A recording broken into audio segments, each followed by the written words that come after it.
Do you want to work abroad?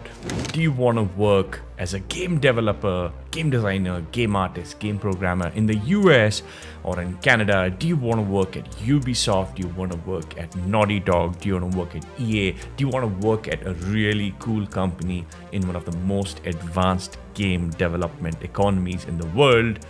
If you do, then you're in the right place. In this video, I'm going to tell you 3 different ways in which you can actually get those game development jobs. You can move there, you can move to the US, you can move to Canada, and you can actually work there.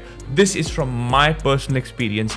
My first job as a game developer was actually in Canada, and I'm going to telling you about that. So make sure you watch this video till the end, and you're going to know everything you need to learn about getting a game dev job abroad. So let's go. So hey guys, I'm Rahul Sehgal. I'm the founder of Game2Maker. I'm a game development veteran with about 15 years of experience making games, and I also run Game2Maker, which is an online game development and game design school. You want to work abroad, you want to work in one of those really good companies in the US or Canada or UK, because your country, which could be India or whatever, does not have a good game development ecosystem. They only make like mobile games, and you're like, oh God, I don't want to make games here. I want to make the kind of games that I play. I want to join those companies, right? So I'm going to tell you how. So fundamentally, remember a few things. The first and most important thing to remember is that to move abroad, to work in a country where you are not from, you need a work visa, right? You're not a citizen of that country, you're a citizen of this country, for example, India. And if you want to move to Canada, you need to actually be permitted. You need to have permission from the government to work there. That's a really important point to remember. Now, a little bit about my own story. Some of you might know, I used to actually be in the merchant navy at the age of 33. I quit that because I wanted to be a game designer.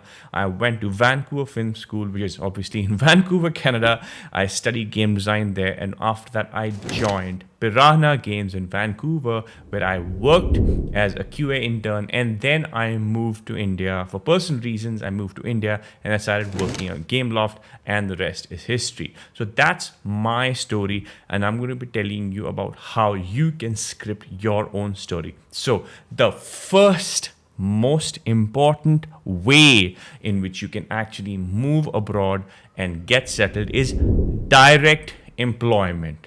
Direct employment means that someone in the US or someone in Canada, a studio, for example, like EA Vancouver, for example, has a job opening. They have a job opening for a programmer, for an artist or designer, and they advertise it on their website. And you're sitting in India and you apply for that job. They look at the resume, they call you from interview, and they call you from India all the way to Canada to actually go and work for them. Now, how does this happen? Now, before we get into the specifics, what I want to tell you is, remember guys, these countries, I'm talking about the US, I'm talking about the Canada, they have a very advanced game development ecosystem, which means that like they've been making games for like 40 years, 50 years. So compared to your home country, India, for example, the game industry there is really advanced. And not only is the game industry advanced, the people in those countries have been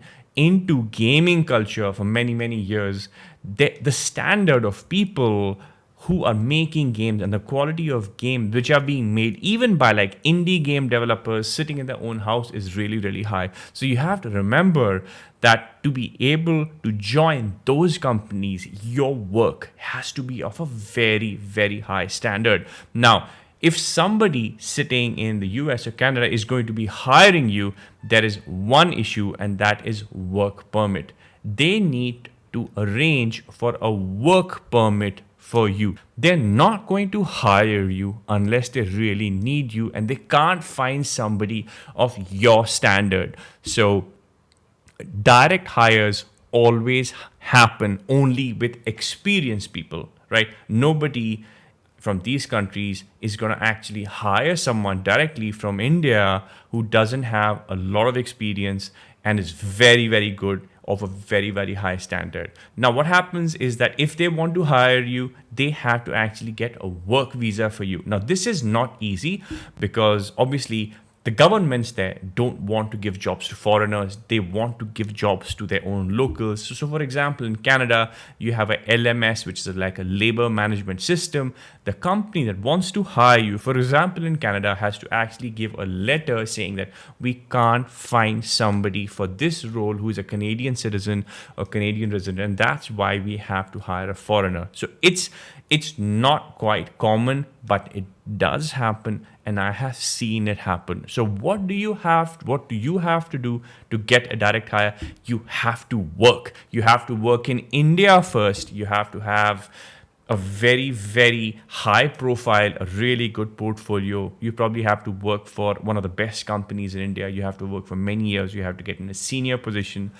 You have to show your work really well, be really good. And once you are there, whether it is as an artist or a programmer or a designer, once you have that kind of profile, once you have that kind of experience, you will be in a position to apply directly to them. And then they will look at you and they will approve you. And then they will do all the paperwork. They'll help you with the visas. They'll help you, getting over there, relocation, everything. And even this is the same thing for Europe as well. I know of quite a few people who recently have gotten into Europe, Sweden, UK, etc., into positions as direct hires. And these people were hired not on the basis of anything else but their work. Now, the question is, what about qualifications? The thing is, qualifications in this case don't really matter. The company that is going to hire you is not going to be looking at your degree or diploma. We'll talk a little bit about degrees and diplomas and qualifications later in this video, right? So remember, that's the first thing. That's the first way to get in somewhere, and that is direct hire. And for that, you need experience. You need to stay in your home country. You need to work in the game industry here for several years. Now, it's possible that you may want to get in there into PC, or you may want to get into console gaming, but in India you only have mobile, right? And that's the truth. That's okay. I know a lot of people who've actually worked in mobile gaming in India at a good company, and after that they've actually managed to get into mobile gaming there, or actually make the jump from mobile into PC. So it doesn't matter. So don't worry about it. Work in your home country, join the game industry there for several years. All right, now let's talk about the second way. The second way to get a game dev job abroad is through education. Now, this is a tricky one, and let me explain to you why. Because remember, fundamentally, game companies are not going to be looking at your degree. Remember that game companies do not hire people on the basis of qualifications, of degrees, of diplomas. You can have like the best degree from the fanciest game design university in the world, but if your work is not good, if you can't prove that you are a good game maker, if you don't have the skills, then nobody's going to hire you, right? So if you go abroad to study, there are some advantages, and I'm going to tell you about that. Now, the way you can actually go abroad, study, and then get a job is actually, first, you need to finish your graduation in India, right? It's very rare that somebody finishes school and then goes abroad and does their graduation there, which is like a BSc or a bachelor's degree in game design, etc., and gets hired straight off, even if they have a work permit. And I'll tell you why. This is because they don't have experience. Remember when I said game companies are not at all interested in qualifications? So at the end, if you graduate from there, at the end of a graduation, you're going to have a degree, but you're not going to have any experience. You're not going to be able to show that you've actually worked in a team, you've actually worked at a game company before, and your chances of getting a job straight out of college are very, very low. Now, remember that the college is not going to tell you that, right? If you apply for a college for graduation, they'll tell you, don't worry, come on in here, we'll give you a work permit at the end of that. You'll be fully qualified as a game developer, designer, whatever, and you can start applying to companies. You can totally get a job. There are several people who have gotten jobs like that. They will definitely tell you that.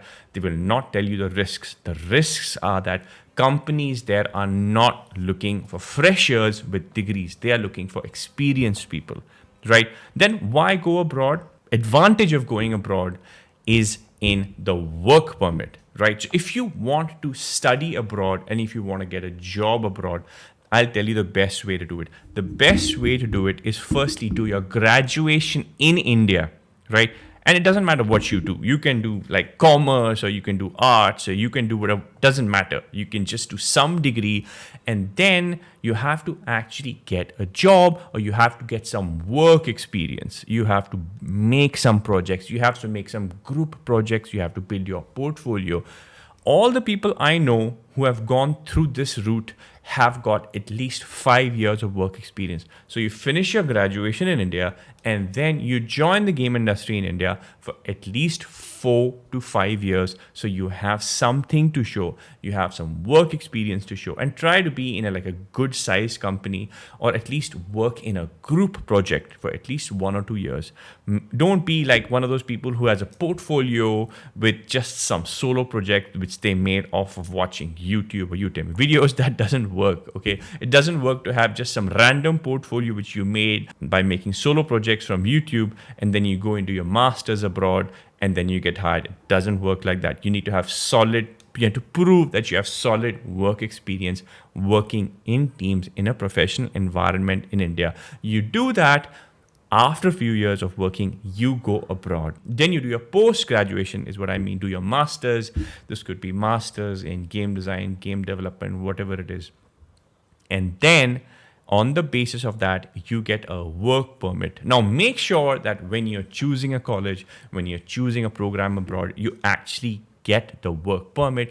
Make sure it's certified, and make sure it's an open work permit. Sometimes they will give you a work permit which has some sectors you're not allowed to be in. So when you're applying for a course abroad, make sure that you know what kind of work permit you're getting. Ideally, it should be at least 3 years, because it's possible that you may not get the job you want within a year. Okay, so you finish your program and then you have at least 3 years of work permit. And then once you finish your master's, you have a master's degree. Actually, the master's degree doesn't matter, but you have a work permit and you have work experience. So then you can start applying for jobs in that country in the game industry, and then you can get hired. The maximum number of people I know who've actually gotten jobs in the game industry abroad have gotten it through this route. Now, I receive a lot of calls from people who say, Rahul, I'm planning to finish my graduation in India, and then right after that, I'm planning to go abroad and do my master's in game development, and then after that, I'm going to be getting a job. And my answer to them is, this doesn't work. You can't buy a job in AAA in the US or Canada because you've just paid for a master's degree. It doesn't work like that. The company that's going to hire at the end needs to know that you have practical work experience, not theoretical work experience from a game college, right? So which is why there is no shortcut here, guys. There is no easy way in which you can just catapult into that country and get a game dev job there. You need to do the work. You need to stay in your home country for some time, and you need to actually get work experience, right? So that was way number 2. Now let's talk about number 3. Number 3 is residency. Residency means that you apply for a residency of that country, like a green card for the US, or you become a resident of the UK or Canada based on their program, and you arrive there as residents with an open work permit, and then you apply for a job and you get a job there. This is also a viable way to do it. Once again, it's ideal to have some work experience, right? Now, this way you can actually get a more of an entry-level job if you don't have such good skills, you have a better chance because you can keep trying. Like, you're actually allowed to live in that country. You have a work permit, and if you have some money, if you have a spouse working there for 1 or 2 or 3 years, you can actually build up your skills, do a course there, and start applying for jobs there. So this is also a good way to get in. But ideally, if you wanted to do a residency, it would be nice to have some skills in game development in your home country, right? There are several people, for example, in the Gamer to Maker program, I have some students who are actually practicing game development in class 10 and class 11. After finishing their school, they're actually going to go abroad and do their graduation, and they actually have a very strong portfolio already. Now, those people have a chance, right? Because they're going abroad and they're doing a course, they're going to be getting a work permit with some experience under their belt. So overall, guys, remember, if you want to go abroad and if you want to get a job in game dev, it's very much possible, but there is no shortcut. You can't buy your way into it by doing a course. Like, I know a lot of you are thinking, why do I need to work in India? The game industry here sucks.